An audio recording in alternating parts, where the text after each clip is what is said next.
உங்க Windows பிசில wifi ஆப்ஷனே காட்ட மாட்டேங்குதா?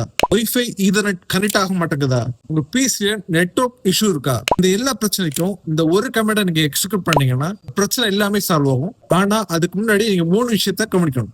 ஃபர்ஸ்ட் ஒன் என்னன்னா, நீங்க ஆல்ரெடி கனெக்ட் பண்ண வைஃபை பாஸ்வேர்டு வந்து ரீசெட் ஆயிரும். அகைன் நீங்க பாஸ்வேர்ட் கொடுத்துதான் கனெக்ட் பண்ண வேண்டியிருக்கும். செகண்ட் ஒன் பாத்தீங்கன்னா, VPN VMware யூஸ் பண்றீங்க அப்படின்னா அதை நீங்க வந்து ரீஇன்ஸ்டால் பண்ண வேண்டியிருக்கும். அதுல நீங்க கவனமா இருக்கணும்.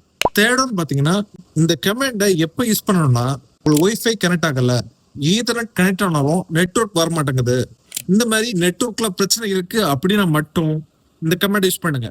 மற்றபடி இந்த கமெண்ட் நீங்க யூஸ் பண்ணாதீங்க. இந்த 3 டிஸ்க்ளைமரையும் கண்டிப்பா ஃபாலோ பண்ணுங்க. கமெண்ட் ப்ராம்ப்டை ரன்னஸ் அட்மினிஸ்ட்ரேட்டர் கொடுத்து நீங்க ஓபன் பண்ணிக்கோங்க. அதுல இந்த கமெண்டை கொடுத்து எக்ஸிக்யூட் பண்ணுங்க. இந்த கமெண்டோட யூஸ் என்னன்னா, உங்க நெட்வொர்க் செட்டிங்ஸ் எல்லாத்தையுமே ரீசெட் பண்ணும். எதெல்லாம் ரீசெட் பண்ணணும்னா, நெட்வொர்க் அடாப்டர் எல்லாத்தையும் வந்து ரீஇன்ஸ்டால் பண்ணும். நெட்வொர்க் கான்ஃபிகரேஷனை டிஃபால்ட்டா ரீசெட் பண்ணும்.